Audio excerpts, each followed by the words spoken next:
When driving in Malaysian expressway and highway, you might notice this AH thing.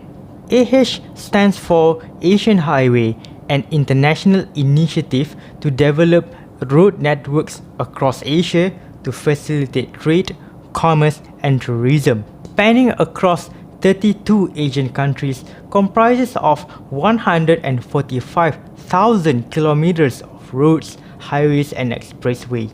For example, this expressway coded AH2 ran from Khosrawi, Iran to Singapore, then somehow magically connected in Merak in western part of Java Island in Indonesia all the way to Denpasar in Bali. In Malaysia, AH2 passing through Peninsular Malaysia via PLUS, or properly known as North-South Expressway. What exactly is Asian Highway and what are the purposes to build one across the Asian countries?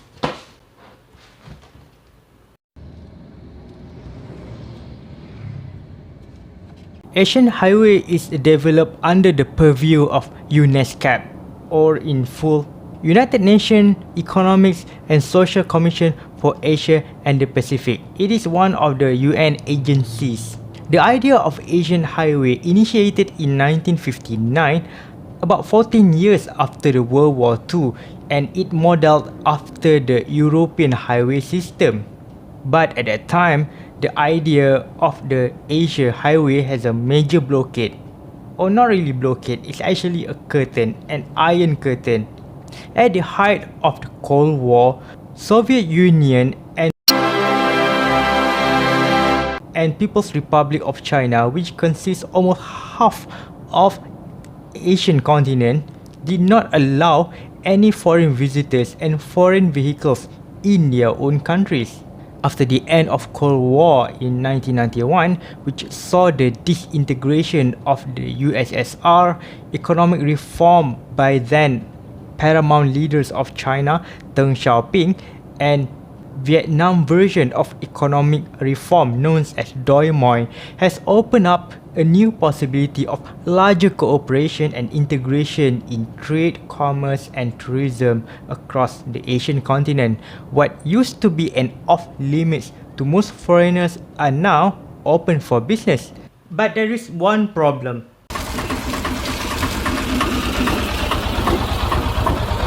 Dirt roads.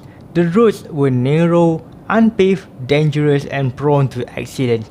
If the locals with motorcycle or minibus which drive around this kind of tracks fear for their life with this kind of roads, imagine a 40-ton container lorry which need to use this road across the country. You might ask, why not use the air travel? It is faster and safer. Well, air transport is expensive and inaccessible for many, and only major cities have good access to the transport. Even with the emergence of low-cost carriers popular in Asia right now, the high cost to fly and limited access by air route, especially for businesses, makes everyone can cry. As a result, connecting Asian countries with route seems beneficial to the economy with the balance of time, construction costs and accessibility.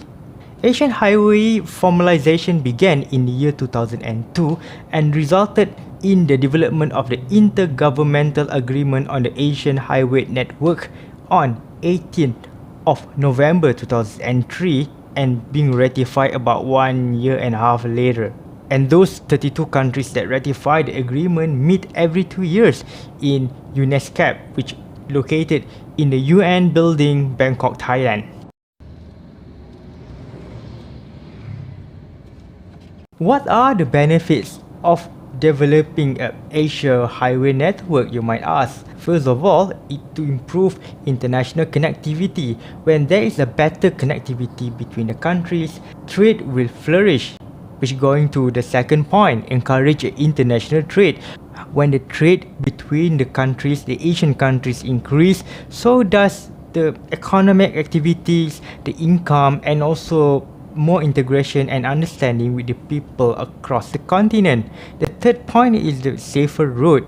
With this kind of initiative, the Asian countries are push themselves to develop a safer route not only for the foreign cargoes passing through for the international trade but also for their own citizens as well. And the fourth benefit is that to develop tourism sectors and also small and medium enterprises, because people are driving on these better routes and thus it's easier to move around. And for the businesses, small businesses, they benefited well because they can sell their goods and items across the border, because air cargo is expensive and sea cargo ports containers takes a lot of time and hardly accessible. But for the roads, small and medium enterprises who are afford to pay for the lorry rent and also for all the paperwork, licenses and permits, which relatively lower in cost than to apply for the container or fly. The realization of Asian highway networks also come with their own issues. First of all, the paperwork at the borders, because different countries have different requirements on what type or how foreign vehicles can enter into the country. For example, a Malaysian vehicles who want to enter Thailand need to provide a car grant to prove the ownership of the car, the insurance, the car insurance, driving license and also of course passport. Most countries in Asia and even in the world actually requires carnet. It is kind of a deposit of a car value in the local bank or in the automobile association, which means that to guarantee that the car is genuinely used for driving. And the purpose of carnet is to avoid car smuggling and also to avoid car being sold into a third country. In addition, a driver who wants to drive into another country in Asia need to have an international driving permit. In Malaysia, it costs about 150 ringgit per year.